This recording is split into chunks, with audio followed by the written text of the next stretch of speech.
भैया बहनों, वंदे मातरम। आज हम विज्ञान विषय में पाठ 3 पढ़ेंगे। पाठ 3 तंतु से वस्त्र तक, यानी तंतु माने रेशा। रेशों से किस प्रकार धागे बनाए जाते हैं और धागों से कैसे कपड़ा बुना जाता है, बनाया जाता है या निर्माण किया जाता है, इसके बारे में आज हम अध्ययन करेंगे। और ये रेशे हमें कहाँ से प्राप्त होते हैं, इसके बारे में भी जानकारी करेंगे। और रेशे कितने प्रकार के हैं और कहाँ कहाँ से प्राप्त होते हैं, उसके बारे में भी जानकारी करेंगे। तंतु से वस्त्र तक, पहली और बूझो, ये भैया बहन ने अपने स्कूल में आयोजित की गई, यानी रखी गई, आयोजित का मतलब विज्ञान प्रश्नोत्तरी प्रतियोगिता। विज्ञान विषय से संबंधित जो प्रश्न थे उनके उत्तर बताने थे, ऐसी प्रतियोगिता रखी गई। मैं प्रथम पुरस्कार जीता, उन दोनों भैया बहनों ने, वे पहला स्थान लाए उसमें। वे दोनों अत्यधिक उत्तेजित थे, यानी बड़े खुश थे वो। और उन्होंने प्राप्त हुई पुरस्कार राशि से अपने माता पिता के लिए वस्त्र खरीदने का निश्चय किया। वे कपड़े की दुकान पर वस्त्र सामग्री की विस्तृत विविधता, यानी अलग अलग प्रकार के देखकर उलझन में फंस गए। उन्हें समझ में नहीं आ रहा था कि कौन सा लें कौन सा नहीं लें। चित्र 3.1, दुकानदार ने उन्हें यह समझाया कि कुछ कपड़े अथवा वस्त्र सूती है तो कुछ संश्लिष्ट यानी कृत्रिम है। उसके पास ऊनी मफलर तथा शॉल भी थे। दुकान में बहुत सी रेशमी साड़ियाँ भी थीं। पहली तथा बूझो अत्यधिक उत्तेजित दिखाई दे रहे थे। उन्होंने इस विभिन्न कपड़ों को स्पर्श किया, यानी छुआ, स्पर्श माने, और उनके बारे में जानकारी प्राप्त की। अंत में उन्होंने एक ऊनी मफलर तथा एक सूती साड़ी खरीदी। कपड़े की दुकान का भ्रमण करने के पश्चात, भ्रमण माने उसमें दुकान में वो घूम रहे थे, देख रहे थे, और पश्चात माने के बाद में। कपड़े की दुकान का भ्रमण करने के पश्चात पहले और बूझो ने अपने आसपास में विभिन्न प्रकार के वस्त्रों को ध्यान से देखना आरंभ कर दिया, यानी शुरू कर दिया। उन्होंने यह देखा कि बेडशीट, बिस्तर पर बिछाने की चादर, कंबल, पर्दे, मेजपोश, तौलिए और झाड़न, डस्टर आदि, ये सभी भिन्न भिन्न प्रकार के, यानी अलग अलग प्रकार के कपड़ों से बने हैं।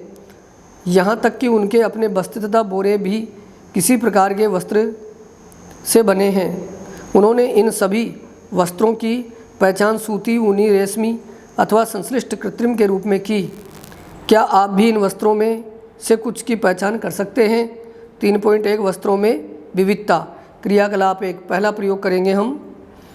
चित्र 3.2 देखिए। कपड़े की कतरन का विवर्धित दृश्य, विवर्धित माने बड़ा करके देखा गया लेंस के द्वारा। अपने पास के किसी दर्जी की दुकान का भ्रमण कीजिए। दर्जी जानते हैं ना, कपड़ा सिलाई करते हैं, उनको दर्जी बोलते हैं, इंग्लिश में टेलर भी कहते हैं अपन।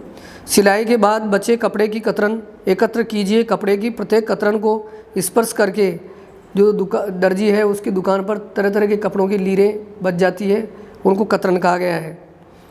कपड़े की प्रत्येक कतरन को स्पर्श करके उसके स्पर्श का अनुभव कीजिए। आप देखेंगे कि सभी कपड़ों की जो कतरन है वो अलग अलग प्रकार की है। कोई खुरदरी है, कोई नरम है, कोई मुलायम है। दर्जी की सहायता से उससे पूछकर कुछ कपड़ों पर सूती, रेशमी, ऊनी, संश्लिष्ट के लेबल लगाने का प्रयास कीजिए।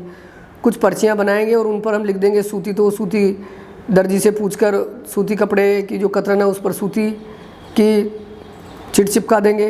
इस प्रकार अलग अलग कपड़ों पर अलग अलग प्रकार की चिट चिपका देंगे। लेबल कहा गया है उनको, लेबल। क्या आप ये जानना चाहते हैं कि ये विभिन्न कपड़े किस प्रकार बनते हैं? जब आप किसी कपड़े का अवलोकन करते हैं, यानी देखते हैं, अवलोकन का मतलब, तो वह एक सतत टुकड़ा यानी लगातार प्रतीत होता है। अब इसे ध्यान से देखिए। आपने क्या देखा? चित्र 3.2, खड़ी और आड़ी रेखाएं देख रहे हैं और इसमें चेक बन रहा है, डिब्बे बन रहे हैं। क्रियाकलाप 2, दूसरा प्रयोग देखिए। सूती कपड़े का वही टुकड़ा चुनिए जिस पर आपने क्रियाकलाप 1 में लेबल लगाया था। इसके एक सिरे पर कोई ढीला धागा या तागा ढूंढने का प्रयास कीजिए और इसे बाहर खींचिए। चित्र 3.3, यदि कोई ढीला तागा दिखाई न दे तो पिन अथवा सुई की सहायता से आप एक तागा धीरे धीरे बाहर खींच सकते हैं। हम यह देखते हैं कि तागों को एक साथ व्यवस्थित करने पर वस्त्र बना है।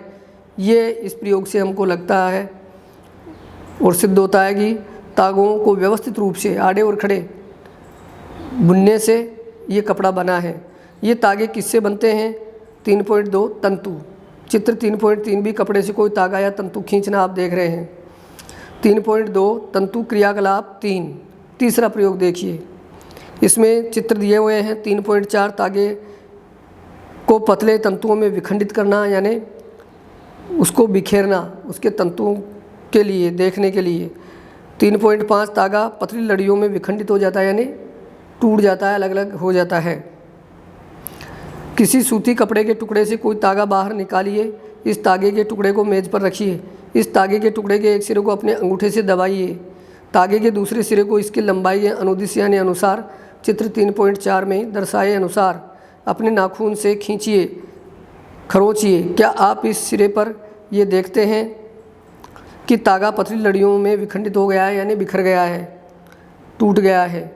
सुई में तागे को पिरोने डालने का प्रयास करते समय भी आपने ऐसा ही परीक्षण किया होगा, यानी ऐसा ही जांच किया होगा। कई बार तागे का यह सिरा कुछ पतली लड़ियों में पृथक हो जाता है, यानी अलग हो जाता है। ऐसा होने पर तागे को सुई के नाके से गुजारना कठिन हो जाता है। तागे की ये दिखाई देने वाली पतली लड़ियाँ भी और अधिक पतली लड़ियों से मिलकर बनी होती है, जिन्हें तंतु कहते हैं। तंतु किसे कहते हैं, अगर ये प्रश्न आ जाए तो हम लिखेंगे यहाँ से, तागे की ये दिखाई देने वाली पतली लड़ियाँ भी और अधिक पतली लड़ियों में मिलकर बनी होती है, जिन्हें तंतु कहते हैं। वस्त्र तागा या धागों से मिलकर बनते हैं तथा तागे भी आगे तंतुओं से मिलकर बने होते हैं। ये तंतु कहाँ से आते हैं? कुछ वस्त्रों जैसे सूती, जूट, रेशमी तथा ऊनी के तंतु पादपों तथा जंतुओं से प्राप्त होते हैं। इन्हें प्राकृतिक तंतु कहते हैं। परीक्षा में आ जाता है प्राकृतिक तंतु कौन कौन से, नाम लिखिए।